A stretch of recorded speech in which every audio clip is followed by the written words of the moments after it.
Las buenas noticias influyeron en su vida. Tito.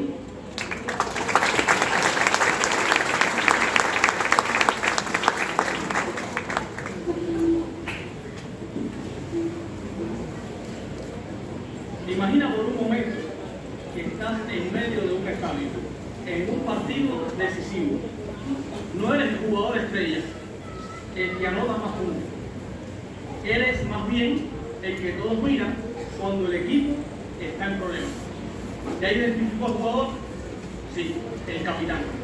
Un capitán no se distingue por ser el más brillante, pero sí por ser el más confiable. Es el que mantiene la calma, guía con valor, pone el ejemplo y sigue las instrucciones. Los ancianos son como ese capitán en las congregaciones. Son hermanos leales, dan el ejemplo, corrigen con valor, animan a los demás y guían con valor. Si eres anciano, este discurso es para ti. Querido anciano, tú eres quien puede marcar la diferencia cuando la congregación enfrenta dificultades. ¿Qué te ayudará? El excelente ejemplo de un capitán muy espiritual, Tito. Él se dejó guiar o influenciar por las buenas noticias en su vida. ¿Cuáles fueron los resultados de dejarse guiar por ella? Investiguemos a fondo cómo las buenas noticias moldearon su personalidad, sus buenas cualidades y cómo podemos imitar su buen ejemplo. Para empezar, Tito no era el más sobresaliente que digamos, no era el más experimentado. Tito ni tan siquiera era apóstol, como si lo eran Pablo y Pedro. Pero ¿saben algo? Tito era un hombre muy espiritual, muy trabajador, confiable, que se dejaba por la congregación. Trabajó hombro a hombro junto al apóstol Pablo y otros cristianos sin descanso. De hecho, en la segunda carta a los Corintios, capítulo 8, versículo 23, no nos sorprende que el apóstol Pablo lo llame mi compañero y colaborador. Y eso nos deja ver la buena relación o buena amistad que había entre ellos. Pablo apreciaba muchísimo a Tito. Algo notable es que Tito no buscaba su propia gloria personal. Tito no le gustaba llamar la atención. Como un buen superintendente, buscaba siempre el beneficio de los demás. ¿Cómo lo sabemos? Por ejemplo, en el mismo capítulo 8, versículo 6 de la segunda carta a los Corintios, se menciona que alrededor del año 55 de nuestra era, Tito ministró abnegadamente las contribuciones para ayudar a los necesitados de los hermanos de Judea.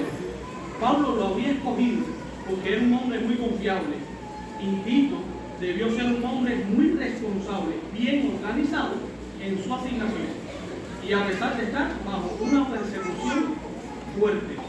En Creta tuvo que nombrar ancianos en ciudad y fue muy obediente a las instrucciones que recibió por parte del apóstol Pablo. Pero, ¿qué clase de instrucciones siguió él? Bueno, la carta que el mismo Pablo le escribió, que hace honor a su nombre, Carta a Tito. Es interesante, ¿por qué? Porque esa misma carta que tiene 3 capítulos es la que hoy los ancianos usamos para hacer recomendaciones. También Tito ayudó a solucionar problemas en la congregación. ¿Pero qué clase de problemas? Bueno, problemas bastante delicados. Sucedía que habían ciertos hombres en algunas congregaciones que todavía vivían aferrados a la circuncisión y estaban causando divisiones, eran rebeldes, hablaban por hablar y estaban haciendo daño a los demás.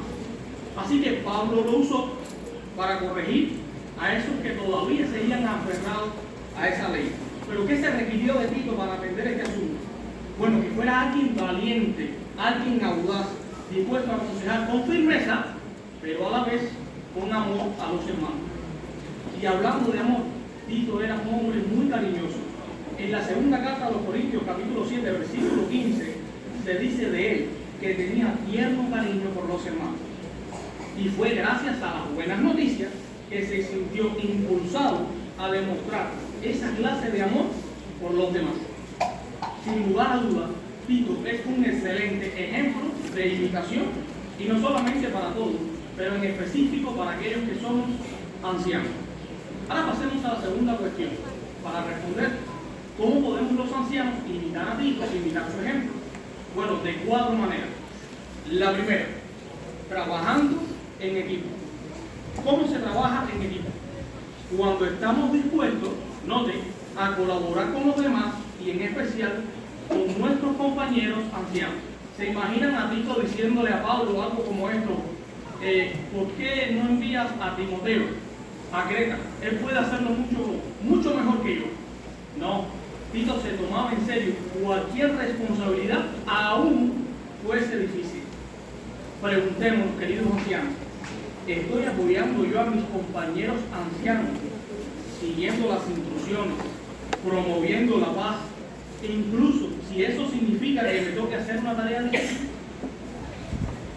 Querido anciano, no olvidemos esto. Sé el anciano que todos los demás ancianos desean colaborar. Resaltamos la idea. Sé el anciano con el que todos los demás ancianos desean colaborar. ¿Cómo se logra esto? Esta pregunta da paso a la segunda manera, siendo un buen ejemplo.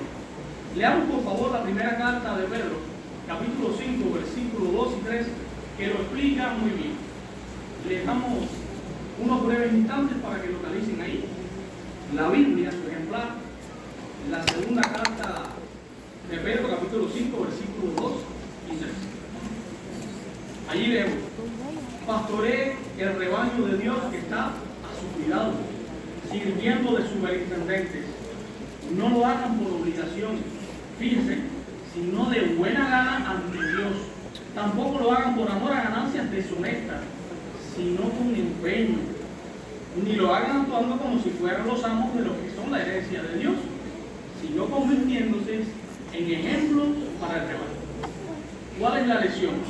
Que a la hora de atender a la congregación de Cristo, demostramos ser un buen ejemplo, primero, asegurándonos de que lo que hacemos debe ser de buena gana ante Dios.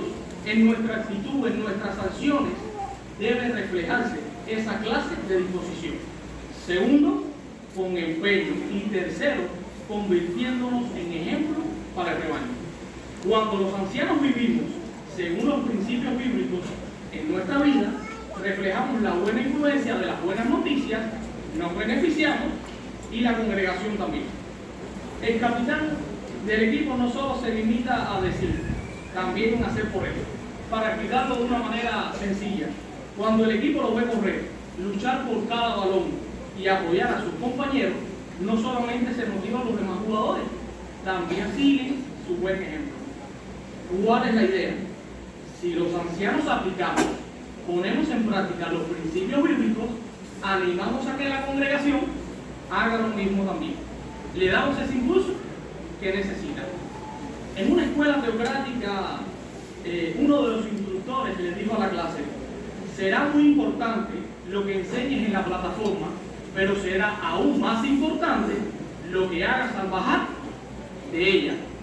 Seamos un ejemplo, querido anciano, para los demás. Tercera manera, manteniendo a la congregación limpia en sentido moral. ¿Qué le hace pensar la siguiente expresión? Los que tienen las debidas cualidades espirituales. Tal como se menciona en Gálatas 6:1, los ancianos como superintendentes tienen ante sí la responsabilidad de cuidar, pastorear, proteger las ovejitas de Jehová. No deben descuidarse. Pero ¿cómo lo hacen? Estando al tanto de cualquier peligro que pudiera dañar a la congregación, ya sean las malas influencias de índole inmoral o cualquier trampa que utilice Satanás, el diablo. Los ancianos no se hacen los de la vista gorda a situaciones que pudieran dañar la buena reputación de la congregación. Hacen todo lo posible para que la congregación esté limpia en sentido moral, esté protegida. Por eso están atentos a cualquier señal que amenace la espiritualidad de los hermanos. Y a la hora de aconsejar, lo hacen siempre con espíritu apacible. Y escuche, no importa cuál sea la situación a la que usted se está enfrentando. Cuarta y última manera de indicar a Tito: seamos cariñosos con los hermanos. Tito no esperaba a que le mostraran cariño para él sentirse motivado a darlo. Como bien se menciona en la segunda carta a los Corintios, capítulo 8, versículos 16 y 17, Tito tomaba la iniciativa, impulsado por su entusiasmo, mostraba amor desinteresado a los demás. ¿Cómo lo hacía? Haciéndoles visitas, como se resalta al final del versículo 17. Queridos ancianos, no esperemos a que nos muestren amor para nosotros sentirnos con el deseo o con el impulso de devolver ese amor. Tomemos la iniciativa como hacía Tito. Ahora la pregunta es, ¿cómo se hace eso? Una manera es haciendo visitas de pastoreo. Y eso hacía Tito, al visitar con tanto entusiasmo, con tanto celo, a las congregaciones. Así que las 4 maneras las repasamos. Entonces, trabajar en equipo, ser un buen ejemplo, mantener a la congregación limpia en sentido moral y por último, ser cariñoso con todos los hermanos. En resumen, ¿cuál debe ser nuestra resolución? Sigamos permitiendo que las buenas noticias influyan en nuestra vida. En esta serie de discursos hemos visto que Esteban, Felipe, Áquila y Priscila y Tito permitieron que las buenas noticias influyeran en su vida. Esteban fue valiente y dio un buen testimonio a pesar de la persecución.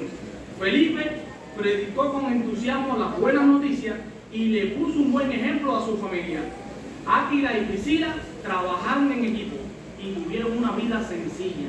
Y como vimos, Tito fue un anciano muy trabajador que quería muchísimo a sus hermanos.